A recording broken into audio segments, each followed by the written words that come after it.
Praise the lord. Krupa holy spirit fire power ministry తరపున మీ అందరికీ శుభాభివందనములు. దైవజనుడు గాడ్సన్ గారు దైవ సందేశమును అందించుచూ ఉండగా మీరందరూ విని ఎంతగానో బలపడాలని, ఆత్మీయ మేలులు ఆశీర్వాదాలు పొందుకోవాలని మన ప్రభువుడైన రక్షకుడైన యేసుక్రీస్తు వారి పేరట మేము ప్రార్థిస్తూ ఉన్నాము. Praise the lord. God bless you to all. దేవునికి స్తోత్రం కలుగును గాక. ఈరోజు దేవుని వాక్యం వీక్షిస్తున్నటువంటి దేవుని ప్రియ బిడ్డలందరికీ కూడా ప్రభు అయిన యేసుక్రీస్తు నామములో శుభములు, దీవెనలు, మేళ్ళు. నిజముగా ఈ టీవీ ప్రోగ్రామ్స్ యూట్యూబ్ ద్వారా అనేకులు చూచి బలపడుతూ ఫోన్ చేస్తూ నిజంగా వాళ్ళు మాట్లాడుతున్నప్పుడు మేము ఎంతగానో సంతోషించాం ప్రియమైన బిడ్డలారా. సో దేవుడు మిమ్మల్ని అందరినీ దీవించును గాక. ఒక అద్భుతమైన రీతిలో మరి పరిశుద్ధాత్మ దేవుడు మన మధ్యకు దిగి వచ్చి దేవుడు మనతో మాట్లాడితే ఎలా ఉంటుందో ఈరోజు మనం పరీక్షించుకుందాం. మన హృదయములను తెరుచుకుందాం. మనము దేవునితో పాటు నడుస్తూ ముందుకు సాగాలని ప్రభు పేరుతో మనవి చేస్తున్నాం. నోవాహు దేవుడితో కూడా నడిచాడు. ఇలా దేవుని పరిశుద్ధ గ్రంథంలో చూసినట్లయితే ప్రియమైన బిడ్డలారా, దేవునితో జీవించినటువంటి వాళ్ళు చాలా మంది ఉన్నారు. ఈరోజు మన తరములో, మన ఆయాములో, మన జీవితంలో మనం కూడా దేవునితో నడుస్తూ ముందుకు సాగుదాం. ప్రార్థన చేసుకుందామా? తలలు వంచి దేవా నువ్వు నాతో మాట్లాడు ప్రభువా అని అందరం కూడా ఎక్కువిద్దాం. పరిశుద్ధుడా, ప్రేమ కలిగిన తండ్రి, గొప్ప దేవా, నీకు వెలకట్టలేని కృతజ్ఞతాస్తుతులను చెల్లిస్తున్నా. నువ్వు గొప్ప దేవుడవు రాజా, రాజులకు రాజువు, ప్రభులకు ప్రభుడవు, మాట్లాడే దేవుడవు, సర్వ సృష్టికర్తవు, నిన్న నేడు నిరంతరము ఏకరీతిగా ఉన్న దేవుడు. నాయనా, నీ బిడల కొరకు బలియాగముగా మార్చబడిన దేవుడు. చక్కటి మార్గాన్ని నీ బిడలకు వేసి ఆ మార్గంలో నడువమని తండ్రి ఆజ్ఞలిచ్చి తండ్రి నీ బిడలను పిలుచుకున్నటువంటి దేవుడు. రాజా, ఈ దినము నీ బిడలతో నీవే ఒక ప్రత్యేకమైన రీతిగా మాట్లాడండి నాయన. నీ దాసుని సిలువ చాటును మెరుగుపరచండి. ఇతబడిన వాక్యం ప్రతి బిడ్డ జీవితంలో నీరు కట్టి ఫలింపచేయమని వేడుకుంటూ సమస్తమైన మహిమ నీకే చెల్లిస్తూ యేసు క్రీస్తు నామంలో ప్రార్థించి వేడుకొని దీవెనలను పొందియున్నాము తండ్రి. ఆమేన్. ఈరోజు పరిశుద్ధాత్మ దేవుడు మనతో మాట్లాడేటువంటి మాట ప్రియమైన బిడ్డలారా, మనస్సాక్షి యొక్క పని. దేవునికి స్తోత్రం కలుగును గాక. ఈ మాట మనం జ్ఞాపకం చేసుకోవాలి. ప్రపంచ దేశంలో దేవుడు కలగజేసిన ప్రతి వ్యక్తి జీవితంలో కూడా ప్రియమైన బిడ్డలారా మనస్సాక్షి అనేది ఉందండి. అది చాలా ప్రాముఖ్యమైనది, చాలా విలువైంది. ఆ మనస్సాక్షి ఒక వ్యక్తి జీవితంలో ఏం జరుగుతుందో అది ఆ వ్యక్తికి తెలియజేస్తుంది. రెండవది దేవునికి కూడా తెలియజేస్తుంది. మూడవది కూడా ఆ మనస్సాక్షి క్రియల చొప్పున ఆ వ్యక్తి జీవితంలో అది ఫలభరితమైన జీవితమా లేకపోతే ఫలభరితము కాని జీవితమా? మళ్ళీ చెప్తున్నాను, ఫలభరితము కాని జీవితమా? ఆ వ్యక్తి జీవితంలో జీవించే జీవిత విధానాన్ని బట్టి ఆధారపడి ఉంటుంది. ప్రియమైన బిడ్డలారా, మనస్సాక్షి అనేది ఎలా పనిచేస్తుంది అంటే, మన జ్ఞానం చొప్పున మనం చేసినది అది ఏదైనా కూడా, అది మంచైనా చెడైనా అది నీకు తెలియజేస్తూ ఉంటుందండి. Be careful, be careful, be careful. నువ్వు కరెక్ట్గా లేవు అని చెప్తుంది. నీతోనే నీలో ఉన్నటువంటి దేవుని యొక్క మనస్సాక్షి నిన్ను బతికించాలని, నిన్ను దీవెనలేకి నడిపించాలని, నీకు ఘనత కావాలని, ఖ్యాతి కావాలని, తప్పించుకోలేవని, నువ్వు దేవుని వాక్యానికి విరోధముగా అడుగులు వేసినప్పుడు నువ్వు చెడిపోతున్నావని నీలో ఉన్న పరిశుద్ధాత్మ దేవుడు, ఆ పరిశుద్ధాత్మ దేవుని శక్తి నీలో పనిచేస్తూ నిన్ను హెచ్చరిక చేస్తూ ఉంటుందండి. రెండో మాట చెప్తాను చూడండి. నీలో ఉన్న పరిశుద్ధాత్మ దేవుని శక్తి అది నువ్వు కరెక్ట్ అయిన మార్గంలో నడిపించడానికి ప్రయత్నం చేస్తుంది. రెండోది, ఆ కరెక్ట్ అయిన మార్గంలో నువ్వు అడుగులు వేస్తూ నడవడం మొదలుపెట్టినప్పుడు నీకు ఒక స్టామినా ఇస్తుంది. రెండోది, నీకు ఒక ధైర్యం ఇస్తుంది. మూడవది, నిన్ను తల ఎత్తుకునే వాడిగా ఉంటుంది. నాలుగవది, నీ జీవితంలో భీతి, భయం అనేది ఉండదు. ఐదోది, నీ మనస్సాక్షి హ్యాపీగా ఉంటుందండి, సంతోషంగా ఉంటుంది.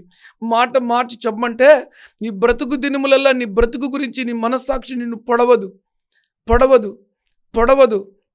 మళ్ళీ చెప్తున్నా, ఆ మనస్సాక్షి పొడవబడుతున్నటువంటి వాళ్ళు చాలా మంది లోకంలో ఉన్నారు. అయితే మనస్సాక్షి వాత వేసుకున్న వారి గురించి నేను మళ్ళీ చెప్తాను. అయితే మనస్సాక్షి ఏ విధంగా పనిచేస్తుందో ఈరోజు మనం జ్ఞాపకం చేసుకుందాం. ప్రియమైన బిడ్డలారా, దేవుని లేఖనములో ఒక మాటను మనం జ్ఞాపకం చేసుకుందాం. ఏంటి ఆ మాట? రోమీయులకు రాసిన పత్రిక 2వ అధ్యాయం 15వ వాక్యాన్ని జ్ఞాపకం చేసుకుందాం. అట్టి వారి మనస్సాక్షి కూడా సాక్ష్యం ఇచ్చుచుండగను వారి తలంపులు ఒకదాని మీద ఒకటి తప్పు మోపుచు. ఇక్కడ చూడండి, అట్టి మనస్సాక్షి కూడా సాక్ష్యం ఇచ్చుచుండగా, చూడు ఏమని సాక్ష్యం ఇస్తుంది మనస్సాక్షి? వారి తలంపులు ఒకదాని మీద ఒకటి తప్పు మోపుచు.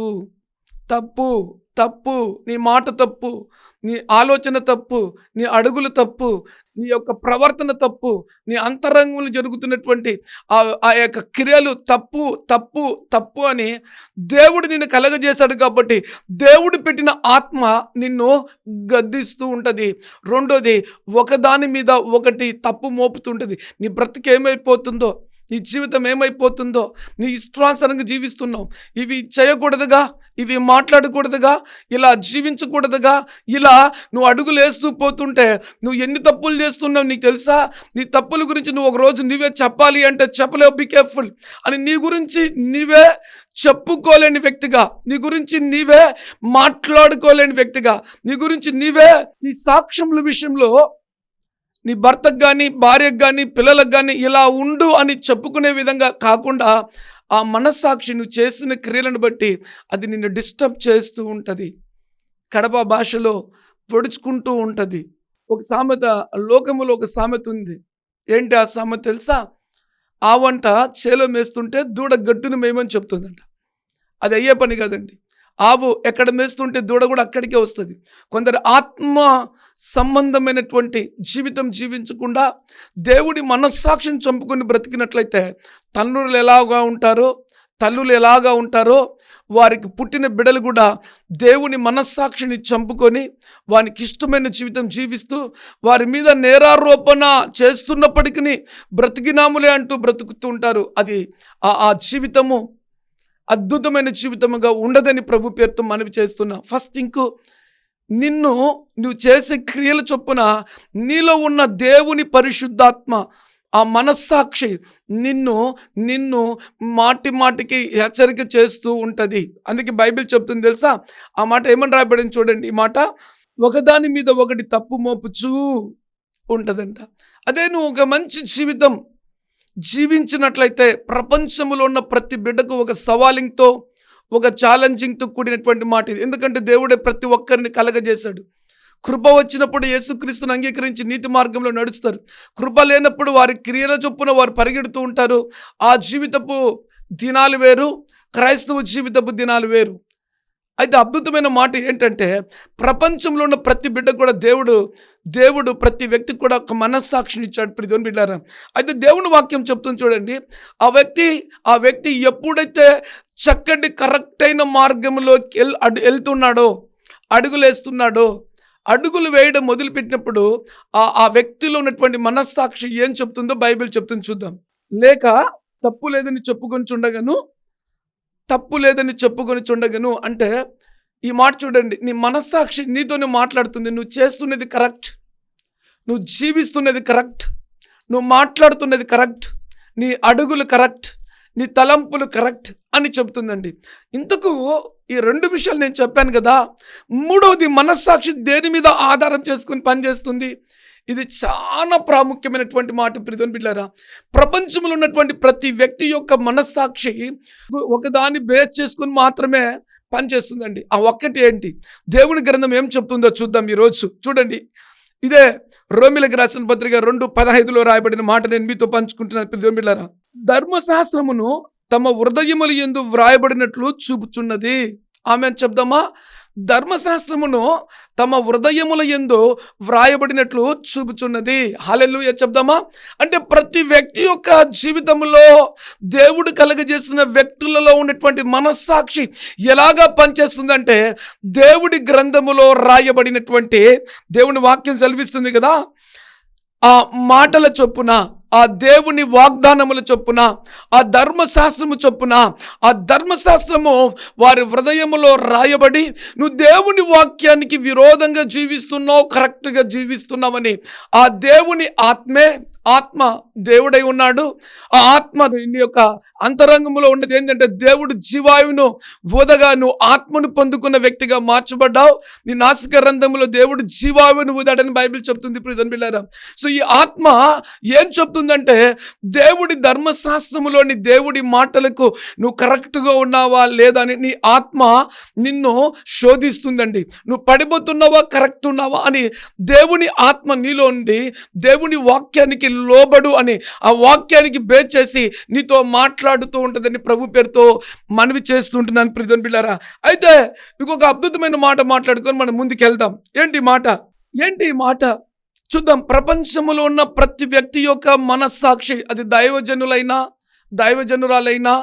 ప్రపంచంలో ఉన్నటువంటి దేవుని ప్రవక్తలైనా, సంఘ పెద్దలైనా, విశ్వాసులైనా, ఏ వ్యక్తి అయినప్పటికీ కూడా ఆ యొక్క మనస్సాక్షి ఏ విధంగా పనిచేస్తుందో చూద్దాం. దేవునికి స్తోత్రం కలుగును గాక. రోమీయులకు రాసిన పత్రిక 9వ అధ్యాయం 1-3 వరకు చదువుకుందాం. నాకు బహు దుఃఖమును నా హృదయములో మానక వేదనను కలవు. ఏంటి ఈ మాట చాలా ఆశ్చర్యంగా ఉంది కదా. ఈ మాట మళ్ళీ ఒకసారి చదువుకుందాం ప్రియమైన బిడ్డలారా. నాకు బహు దుఃఖమును నా హృదయములో మానని వేదనయు కలవు. క్రీస్తునందు నిజమే చెబుతున్నాను, అబద్ధం మాటటం లేదు. ఈ మాటలు గమనించండి ప్రియమైన బిడ్డలారా.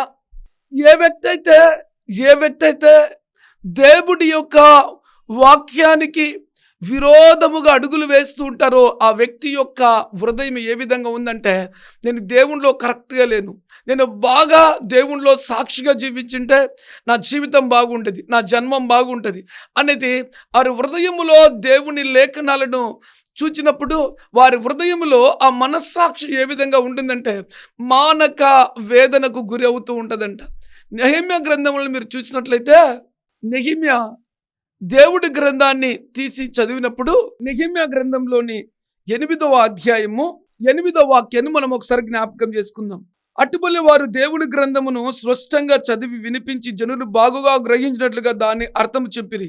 జనులందరూ ధర్మశాస్త్ర గ్రంథపు మాటలు విని ఏడవ మొదలు పెట్టగా. ఈ మాటను మనం జ్ఞాపకం చేసుకుందాం ప్రియమైన బిడ్డలారా.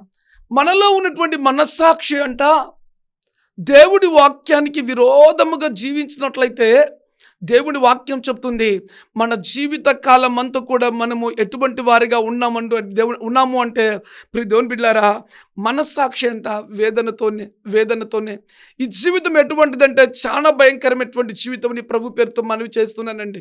నేను ధైర్యంగా చెప్పగలుగుతున్నా. నేను యేసుక్రీస్తు ఎరుగకు తలకి 28/8/2009 నేను ప్రభువుని నమ్ముకున్నటువంటి రోజు, రక్షించబడిన రోజు, దేవుడి కృప నా మీదికి వచ్చిన రోజు ప్రియమైన బిడ్డలారా. అంతకు మున్పు నా జీవితం ఎలా ఉండేది అంటే దేవుని ఎరుగక నా ఇష్టమైన జీవితాన్ని నేను జీవిస్తూ ఉండేవాడిని. ఒకరోజు ఎవరికి భయపడకుండా, ఏవి భయపడకుండా, అది రహస్యంగా కావచ్చు, తెలియక కావచ్చు, తన క్రియల చొప్పున తను జరిపించుకుంటూ వెళ్ళిపోతూ ఉంటే అది క్రియల ఫలము వచ్చినప్పుడు ప్రియమైన బిడ్డలారా, నా జీవితం ఎందుకు ఇలాగ అయిపోయిందని మానక ప్రతి దినము నా మరణ దినము కావాలని ఏడవడం మొదలుపెట్టానండి. ఎందుకంటే నీ లోకంలో చెడిపోయినయ్యా, ఎందుకంటే నేను నా మనస్సాక్షి మంచిది కాదు, నా మనస్సాక్షి చెడ్డది కాబట్టి నా ఇష్టకరంగా నేను జీవించానని మానక వేదన పడుతూ కుమిలిపోవడం మొదలుపెట్టాను. అంతవరకు కూడా దాదాపుగా చెప్పాలంటే కొన్ని సంవత్సరములు నాలో ఏం పుట్టింది అంటే భయంకరమైనటువంటి వేదన పుట్టి, బాధ పుట్టి, నా మనస్సాక్షి నా మీద నేరారోపణ చేసినప్పుడు ఆ యొక్క చేసిన క్రియలను బట్టి నేను తల్లడిల్లిపోయాను. నా జీవితం మీద నాకే విరక్తి కలిగింది ప్రియమైన బిడ్డలారా. నాకు ఎప్పుడు కూడా నా జీవితం గురించి నేనే చెప్పుకుంటే నాకు సో హ్యాపీ అండి. నా జీవితం గురించి నేనే చెప్పుకున్నప్పుడు నాకు ధైర్యం ఉంటుంది తెలుసా, ఎందుకంటే నేను చెబుతున్నది కరెక్టా కాదని నాకు తెలుస్తుంది. రెండోది, నా మీద ఎన్ని నేరారోపణలు కలిగినా కూడా డోంట్ వరీ, భయపడండి. ఎందుకు తెలుసా, నా ఆత్మే నాకు చెప్తుంది నువ్వు కరెక్ట్ అయితే కరెక్ట్ కాదంటే కాదు. ఈ స్టామినా సూపర్గా ఉంటుంది ప్రియమైన బిడ్డలారా. ఎప్పుడైతే మరి నేను దేవుని నమ్ముకున్నానో నా జీవితం మార్చబడింది ప్రియమైన బిడ్డలారా. ఎందుకు ఈ మాట చెప్తున్నాను తెలుసా, దేవుడి వాక్యానికి విరోధంగా నువ్వు అడుగులు వేసినంత కాలం కూడా ఆ మనస్సాక్షిని నువ్వు బాధ పెడుతూ జీవించే జీవితంగా ఉంటుంది నీ జీవితం. ఇది నీ జీవితంలోకి అనుమతించుకోవాలి. ఒక రారాజు లాంటి జీవితం నువ్వు జీవించాలంటే దేవుడు తన బిడ్డలను ఎంతగానో ప్రేమిస్తాడు, ఎప్పుడు కూడా చెయ్యి విడిచిపెట్టాడు. దేవుడు పిలుచుకున్న వెంటనే ఆ మనస్సాక్షిని బాధ పెట్టకుండా నువ్వు ఆ మనస్సాక్షికి లోబడిన వ్యక్తివైతే నీ జీవితం ఒక అద్భుతమైన జీవితంగా ఉంటుందని ప్రభు పేరుతో మనవి చేస్తుంటున్నాను ప్రియమైన బిడ్డలారా. లేకపోతే మనస్సాక్షి అంట ఎంతవరకు తెలుసా, నువ్వు చనిపోయేంత వరకు కూడా నీకు బాధే, నీకు వేదనే, నీకు కుమిలిపాటే, మాట మార్చి చెప్పమంటే ప్రియమైన బిడ్డలారా, నాలాగానే జీవించని నీ బిడ్డలకు నువ్వు చెప్పలేవు. ఎందుకంటే నీ మనస్సాక్షి అడ్డుపడుతుంది. నీ మనస్సాక్షి నీలాంటి జీవితం నీ బిడ్డకు వద్దు అంటది ప్రియమైన బిడ్డలారా. ఇక్కడ ఇంకొక అద్భుతమైన మాట ఉంది. నీ మనస్సాక్షి నువ్వు వాత వేసుకున్నట్లయితే, నువ్వు దేవునికి లోబడకుండా ఉన్నట్లయితే, నీ బిడ్డల్ని కూడా మనస్సాక్షి వాత వేసుకోకుండా ఒక మంచి జీవితం జీవించు అని, ప్రభుతో కలిసి నడుచు అని, వారి ఆత్మలో ఎరిగిన వ్యక్తిగా నువ్వు ఉన్నట్లయితే నీ జీవితము సూపర్, నీ బిడ్డల జీవితం సూపర్ అండ్ సూపర్. అలా నువ్వు జీవించకుండా ఉన్నట్లయితే నీ బిడ్డలు కూడా వారి యొక్క మనస్సాక్షిని వాత వేసుకోవడం మొదలు పెడతారు. ఏంటి తెలుసా అంటే, దేవుడి ఆ ఆత్మకు లోబడకుండా, దేవుడి వాక్యానికి లోబడకుండా వారు జీవించినప్పుడు వారిలో ఉన్నటువంటి మనస్సాక్షి ఏమవుతుందంటే బాగా బాధపడుతూ ఉంటుంది. ప్రియమైన బిడ్డలారా, ఇవన్నీ కూడా కొన్ని మాత్రమే బయటకు వస్తాయి, కొన్ని బయటికి రావు. ఈ అంతరంగంలో ఉండిపోతాయి. ఆ అగాధాలై, అది లోతైన అగాధాలై, వారి క్రియల గురించి ఒక రోజు తీర్పు వచ్చినప్పుడు, ఆ అగాధాలే వారి జీవితాలను నాశనం చేయబోతున్నప్పుడు, అగాధాల చొప్పున వారి జీవితంలోకి ఆ భయంకరమైన విపత్తులు వచ్చినప్పుడు, అప్పుడు ఉలిక్కిపడి గడగడలాడుతూ, దేవా ఎందుకు నా జీవితంలో ఇది, దేవా నా జీవితంలో ఎందుకు ఈ సమస్య, ఈ శోధన, ఈ బాధ అని అప్పుడు ఏడుస్తారండి. ఆ లైఫ్ వేరు. అప్పటికే చాలా దెబ్బలు పడి ఉంటాయి, చాలా ఆత్మీయ జీవితాన్ని కోల్పోయి ఉంటారు, చాలా లోకంలో మాట మార్చి చెప్పమంటే కలిసిపోయి ఉంటారు, ఇంకా మాట మార్చి చెప్పమంటే చెడిపోయి ఉంటారు, ఇంకా మాట మార్చి చెప్పమంటే ఇష్టానుసారమైన జీవితం జీవించారు. ఆ జీవితానికి ప్రతిఫలంగా పరిస్థితులు చేదారిపోయినప్పుడు దేవుడు గుర్తుకు వస్తాడండి. అయితే దేవుని ఆత్మ ఏం చెప్తుందంటే ప్రియమైన బిడ్డలారా, ఎప్పుడు కూడా నీ ఆత్మను బాధ పెట్టుకోకుండా చూసుకోవాల్సిన బాధ్యత నీదే. వెండి బంగారు వజ్ర వైడూర్యాలు ఈ లోకములో ఉన్న సిరి సంపదలో అన్నిటికాడికి విలువైనది నీలో ఉన్న ఆత్మను నీవు దుఃఖపరుచుకోకుండా ఉండాలి అంటే అది నీ మీదనే ఆధారపడింది. ఆ ఆత్మకు దేవుని వాక్యం కావాలి. ఆ ఆత్మ చెప్పినట్లుగా నువ్వు జీవించినట్లయితే నీలో ఉన్న ఆత్మ ఎగిరి గంతులేస్తూ ఉంటుంది. ఆ ఆత్మ ఆనందంగా ఉన్నప్పుడు ఈ జీవితం కూడా ఫలభరితంగా ఉంటుందండి. ఆ మనస్సాక్షి, నువ్వు ఎప్పుడైతే దేవుడి వాక్యానికి లోబడకుండా జీవిస్తావో ఆ మనస్సాక్షి నీలో కుమిలి కుమిలి కుమిలి కుమిలి కుమిలి కుమిలి ఏడుస్తూ ఏడుస్తూ ఏడుస్తూ ఏడుస్తూ బాధాకరమైన దినములు, భయంకరమైన దినములు నీ జీవితంలో నువ్వు జీవించాల్సిన పరిస్థితి ఎదురవుతుంది. ప్రియమైన బిడ్డలారా, ఒక ఛాలెంజింగ్తో కూడిన మాట చెప్తున్నా, నీతోనే మాట్లాడుతున్నా. నీ మనస్సాక్షిని వాత వేసుకోవడం దేవుని చిత్తం కాదు. మనస్సాక్షిని వాత వేసుకునే వ్యక్తుల గురించి నేను మళ్ళీ మెసేజ్లో మాట్లాడతాను. అయితే ఈ వర్తమానం ఏం తెలుసా, నీ మనస్సాక్షి నిజముగా నీ మీదనే నేరారోపణ చేస్తుంది. నేనైతే చెప్తున్నా, నీ మనస్సాక్షి నీ మీద నేరారోపణ చేస్తే నీ మనస్సాక్షి నిన్ను దొంగ అంటే, నువ్వు చెడిపోయినావంటే, నువ్వు తప్పు చేస్తున్నావంటే అది నీవే చూసుకోవాలి. ఎందుకంటే ప్రతి సెకండు ఎవ్వరు మీ దగ్గరకు ఉండి చూసుకోరు. ఏ దైవజనుడు ఉండడండి. వాక్యం విన్న తర్వాత దేవునితో నీకు మంచిగా నువ్వు దేవునితో అయినప్పుడు ఆ పరిశుద్ధాత్మ దేవుడు నీలో పని చేస్తూ ఉంటాడు.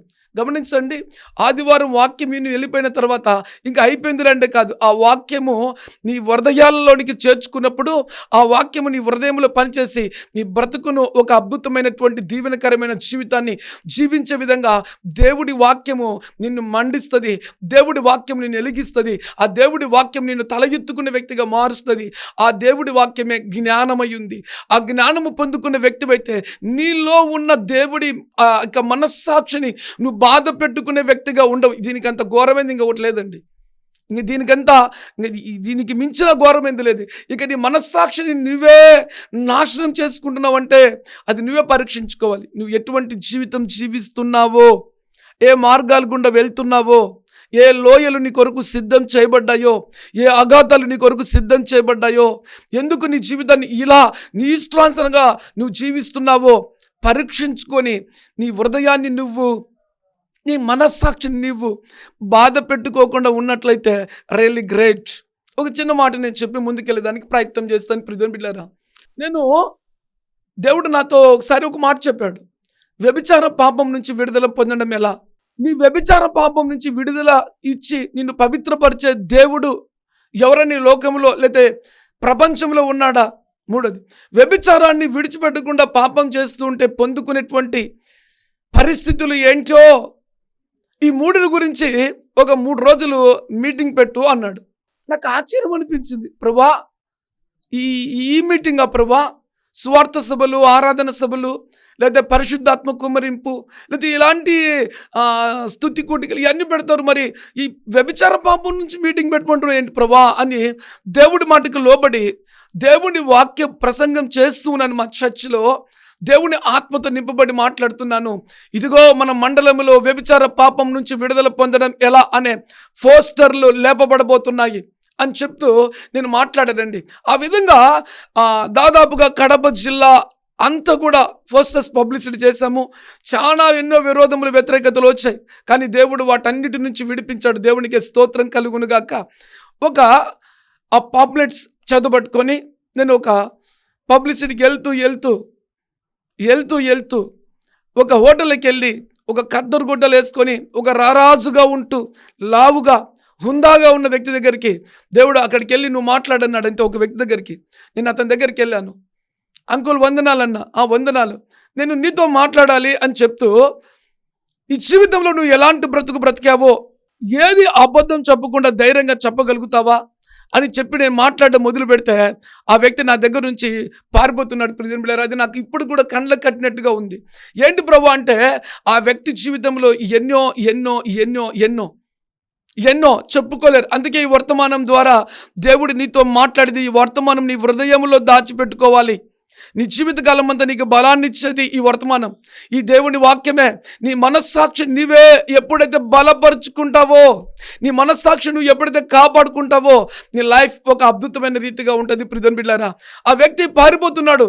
నిన్ను వృద్ధాప్యంలోకి వచ్చావు కదా, నీ గురించి నువ్వు చెప్పలేవా అంటే, లేదు నేను చెప్పలేను అని ఆ పాంప్లెట్ అతనికి ఇచ్చాడు. చదువు అంటే, ఈ మీటింగ్కు నువ్వు వస్తావా అంటే అతని మాట నోటేం రాలేదండి. చాలా బాగానే ఉంటుంది మీటింగు అన్నాడు. మరి ఏ ఊరు ఏదో నాకైతే తెలియదు, కానీ చాలా సంతోషించాడు. ఈరోజు నేను మీతో ఏం చెప్తున్నానంటే, ప్రియమైన బిడ్డలారా, నీ అంతరాత్మ ఎప్పుడైతే, నీ మనస్సాక్షి ఎప్పుడైతే అది నీ మీద నేరారోపణ చేయకుండా, అది నిన్ను బాధ పెట్టకుండా చూసుకోవాల్సిన బాధ్యత నీదే. నాకు అనిపించింది, దేవుడు చెప్పిన మాట చొప్పున నేను ఈ మీటింగ్స్ పెట్టకపోతే నా మనస్సాక్షి నన్నే గద్దిస్తుంది. ఎందుకు తెలుసా? దేవుడు చేయమన్న పని నేను చేయలేదుగా. మరి దేవుడు నన్ను ఏమంటాడు? ఇర్మియాకు దేవుడు మాట్లాడినప్పుడు నువ్వు రా అన్నాడు.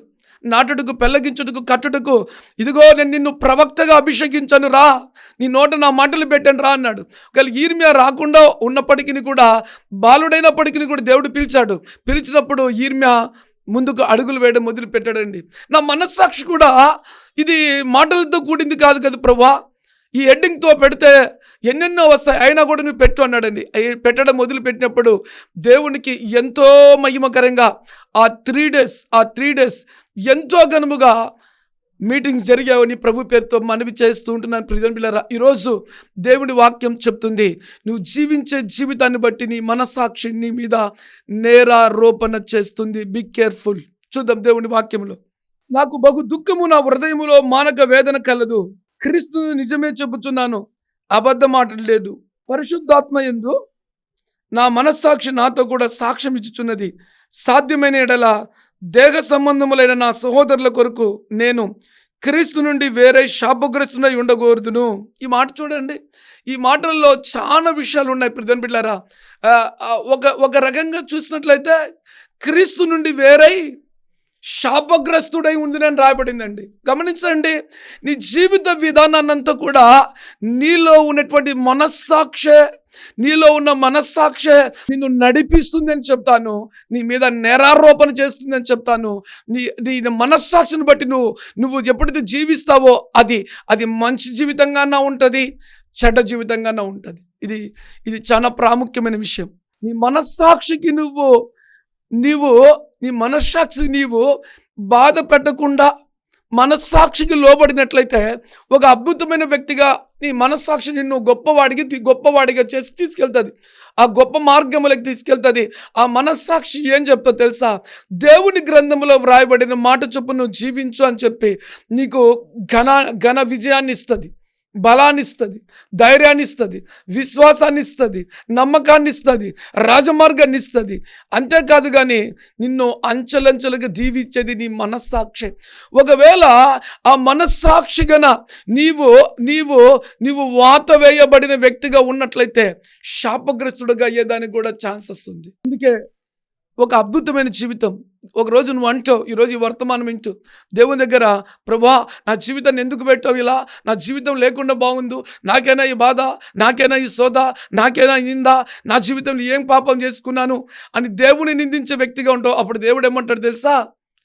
ఈ భూమి మీద ప్రవక్తల ద్వారా నీకు దేవుని వర్తమానాన్ని అందించాను, నీ మాట మార్చుకోమన్నాను, నీ పద్ధతులు మార్చుకోమన్నాను, నీ మనస్సాక్షి దేవుడి వాక్యానికి లోబడమని చెప్పినా కూడా నువ్వు అనేక మార్లు వినక నీ మనస్సాక్షిని నీవే వాత వేసుకొని నీ జీవితంలో శ్రమలను, బాధలను, ఇరుకులను, ఇబ్బందులను, నిందలను, అవమానాలను, అంతేకాదు దేవుడి ప్రణాళిక పూర్తిగా నీకై నీవే దాన్ని నాశనం చేసుకున్నావు. కారణం ఏంటి తెలుసా? మనస్సాక్షి, నీలో ఉన్న మనస్సాక్షి నిన్ను గద్దిస్తున్నా కూడా లెక్క చేయలేదుగా. నీ మీద నేరము మోపుతున్నా కూడా లోక సంబంధమైన వాటి వైపు చూసావు. కానీ దేవుని మనస్సాక్షి, నీలో ఉన్న దేవుని మనస్సాక్షికి నువ్వు బాధ పెట్టుకున్నా చూసుకున్నావా అని దేవుడు ఆ రోజు నిన్ను అడిగినప్పుడు నువ్వు ఏం చెప్పగలుగుతావు? ప్రియమైన బిడ్డలారా, కళ్ళు మూసుకుందామా, ప్రార్థన చేసుకుందాం. పరిశుద్ధుడా, ప్రేమ కలిగిన తండ్రి, నీకు వెలకట్లేని వందనాలు. ప్రపంచంలో ఉన్న ప్రతి బిడ్డకు నువ్వు ఇచ్చినటువంటి మనస్సాక్షి ఆత్మను బట్టి, ఆ పరిశుద్ధాత్మను బట్టి నీకు వందనాలు. ఆ పరిశుద్ధాత్మ ధర్మశాస్త్రపు గ్రంథానికి విధేయతగా లోబడి పనిచేస్తుందని నువ్వు మాట్లాడావు. రెండోది, ఆ మనస్సాక్షి తండ్రి, ఏ వ్యక్తి అయితే ఆ మనస్సాక్షికి అనుగుణంగా జీవిస్తాడో ఆ మనస్సాక్షి ఆ వ్యక్తి గురించి తీర్పు లేకపోతే తండ్రి మరి మేలు అని రెండిటి కూడా బయలుపరిచేది, చెప్పేది, అతని స్థితిని బయలుపరిచేది ఆ పరిశుద్ధాత్మ మనస్సాక్షి నువ్వు మాట్లాడు. ఈరోజు ఈ వర్తమానం విన్న ప్రతి బిడ్డ కూడా ఆ ఏ వ్యక్తి కూడా మనస్సాక్షిని బాధ పెట్టకుండా ఆ మనస్సాక్షి లోబడి దేవుని వాక్యానుసారంగా జీవించి వర్ధిల్లింపబడినట్లుగా కృప చూపించమని, ఆ మనస్సాక్షి ఏ విధంగా అపోస్తలులైన పౌలుని నడిపించిందో ఆ విధంగా దేవుని కృప దగ్గరికి ప్రతి బిడ్డను నడిపించి ప్రతి బిడ్డ దీవించబడి ఆశీర్వదించబడి వర్ధిల్లింపబడినట్లుగా నీ బలమైన కార్యము జరిపించమని యేసు పేరుతో ప్రార్థించి దీవెనలను పొంది ఉన్నాము తండ్రి. ఆమెన్. God bless you. దేవుడు మిమ్మల్ని అందరినీ దీవించునుగాక. ఆమెన్.